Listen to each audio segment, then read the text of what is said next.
For the most wild yet homely narrative which I am about to pen, I neither expect nor solicit belief. Mad indeed would I be to expect it, in a case where my very senses reject their own evidence. Yet mad am I not, and very surely do I not dream.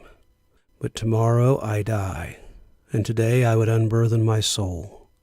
My immediate purpose is to place before the world, plainly, succinctly, and without comment, a series of mere household events.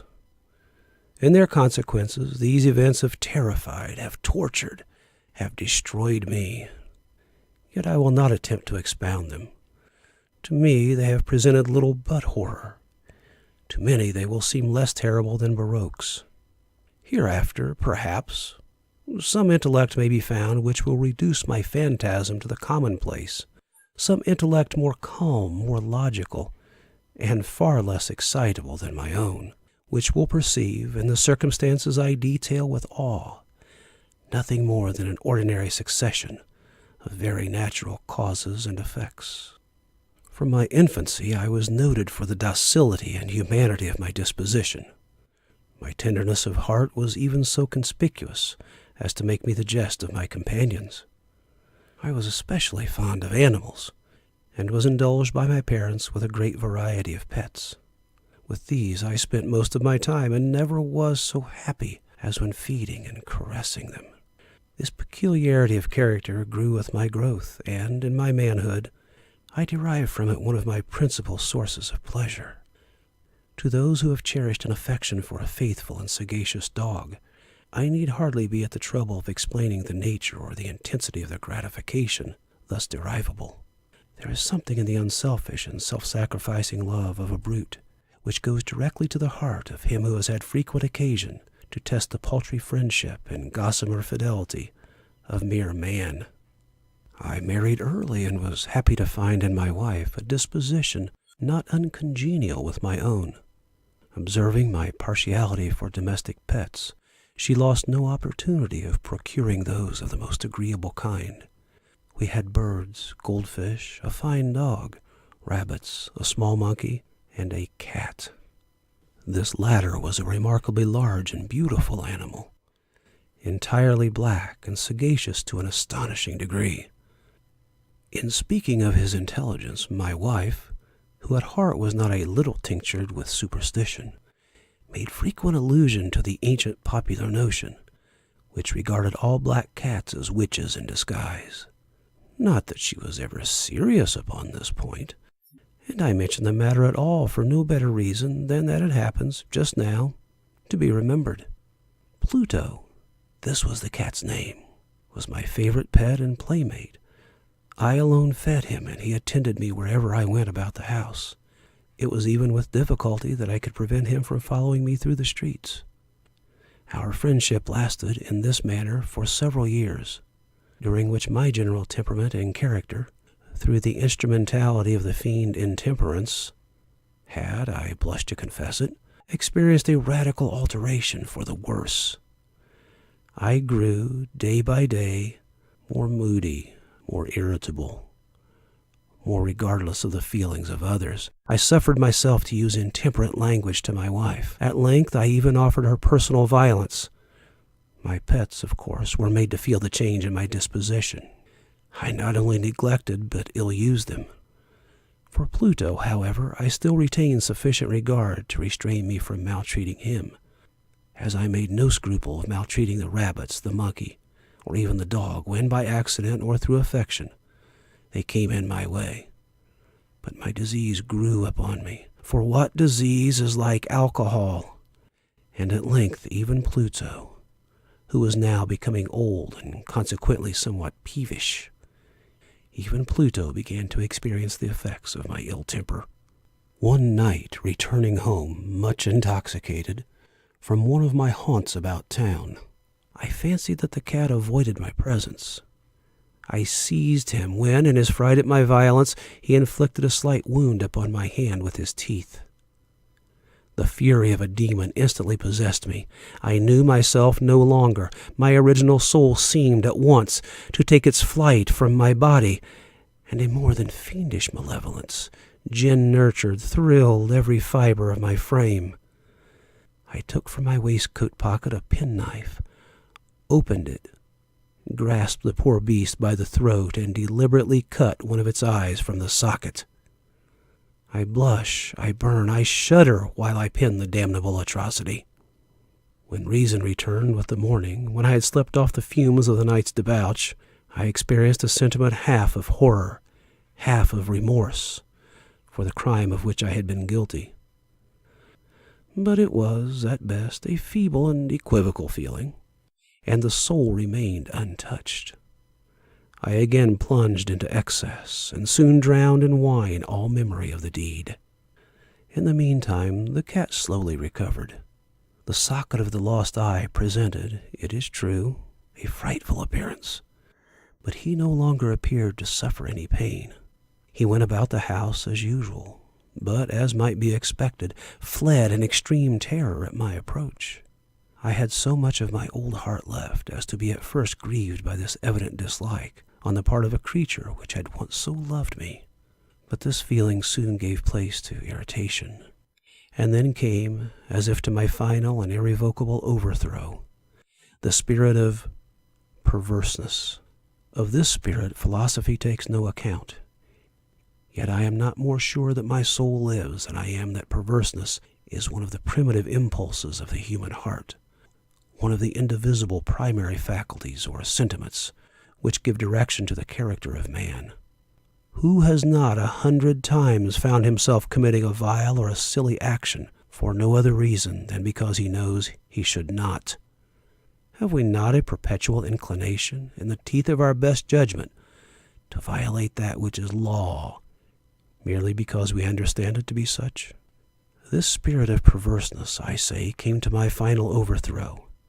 It was this unfathomable longing of the soul to vex itself, to offer violence to its own nature, to do wrong for the wrong's sake only, that urged me to continue and finally to consummate the injury I had inflicted upon the unoffending brute. One morning, in cold blood, I slipped a noose about its neck and hung it to the limb of a tree. Hung it with a tear streaming from my eyes and with the bitterest remorse at my heart. Hung it because I knew that it had loved me, and because I felt it had given me no reason of offense. Hung it because I knew that in so doing I was committing a sin, a deadly sin that would so jeopardize my immortal soul as to place it, if such a thing were possible, even beyond the reach of the infinite mercy of the most merciful and most terrible God. On the night of the day on which this cruel deed was done, I was aroused from sleep by the cry of fire.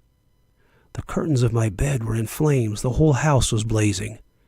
It was with great difficulty that my wife, a servant, and myself made our escape from the conflagration.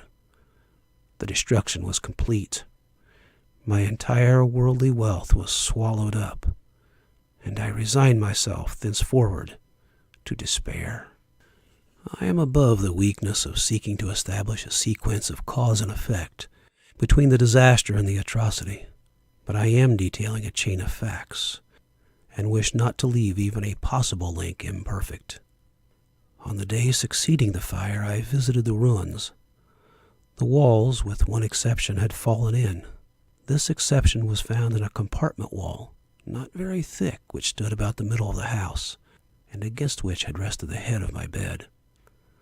The plastering had here, in great measure, resisted the action of the fire, a fact which I attributed to its having been recently spread. About this wall a dense crowd were collected, and many persons seemed to be examining a particular portion of it with very minute and eager attention.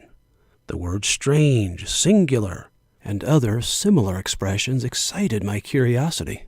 I approached and saw, as if graven in bas-relief upon the white surface, the figure of a gigantic cat. The impression was given with an accuracy truly marvelous. There was a rope about the animal's neck.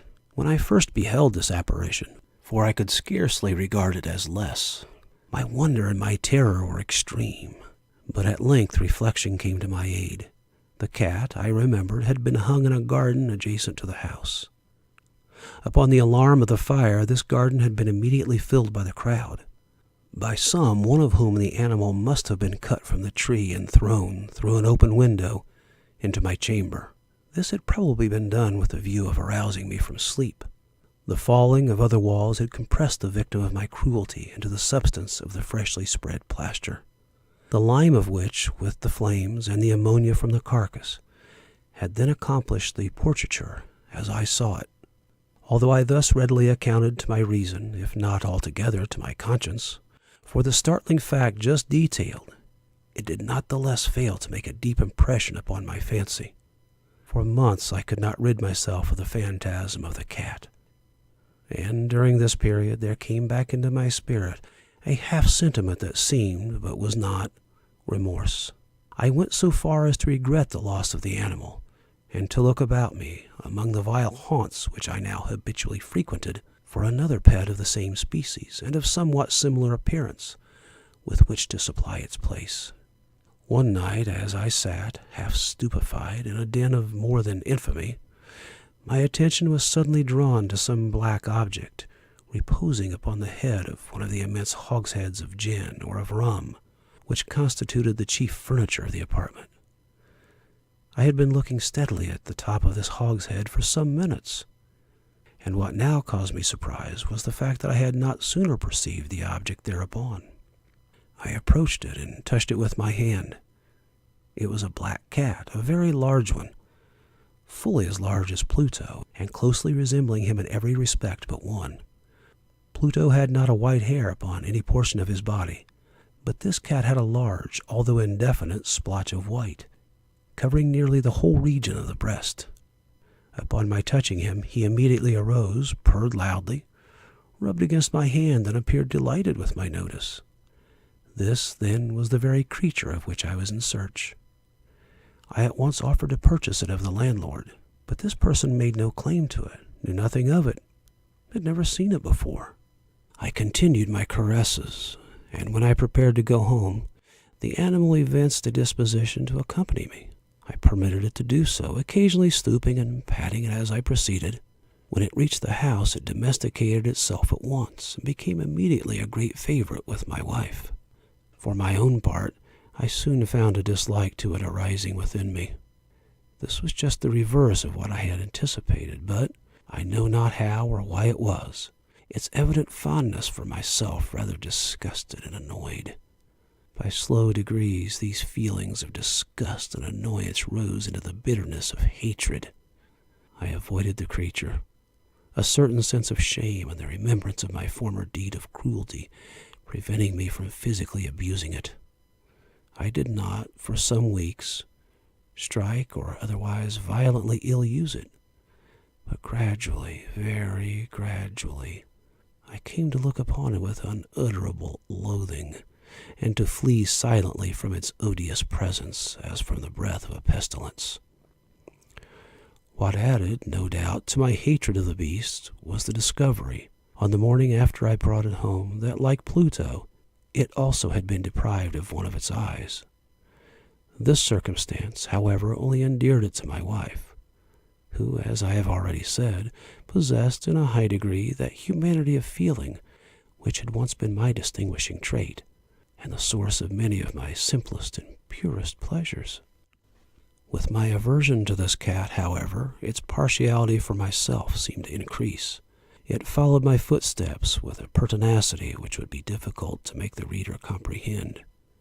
Whenever I sat, it would crouch beneath my chair or spring upon my knees, covering me with its loathsome caresses. If I arose to walk, it would get between my feet and thus nearly throw me down, or, fastening its long and sharp claws in my dress, clamber in this manner to my breast. At such times, although I longed to destroy it with a blow, I was yet withheld from so doing, partly by a memory of my former crime, but chiefly, let me confess it at once, by absolute dread of the beast. This dread was not exactly a dread of physical evil, and yet I should be at a loss how otherwise to define it.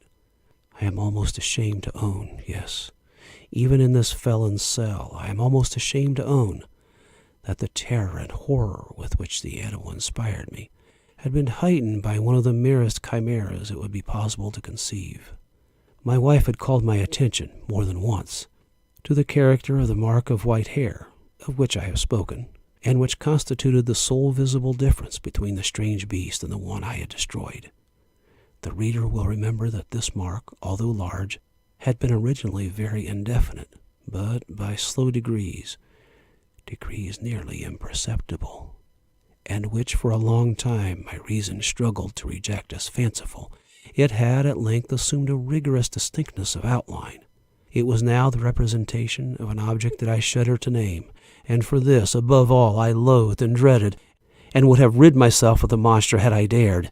It was now, I say, the image of a ghastly thing, of the gallows. Oh, mournful and terrible engine of horror and of crime, of agony and death! And now I was indeed wretched beyond the wretchedness of mere humanity, and a brute beast whose fellow I had contemptuously destroyed, a brute beast to work out for me a man fashioned in the image of the high God. So much of insufferable woe, alas! Neither by day nor by night knew I the blessing of rest any more.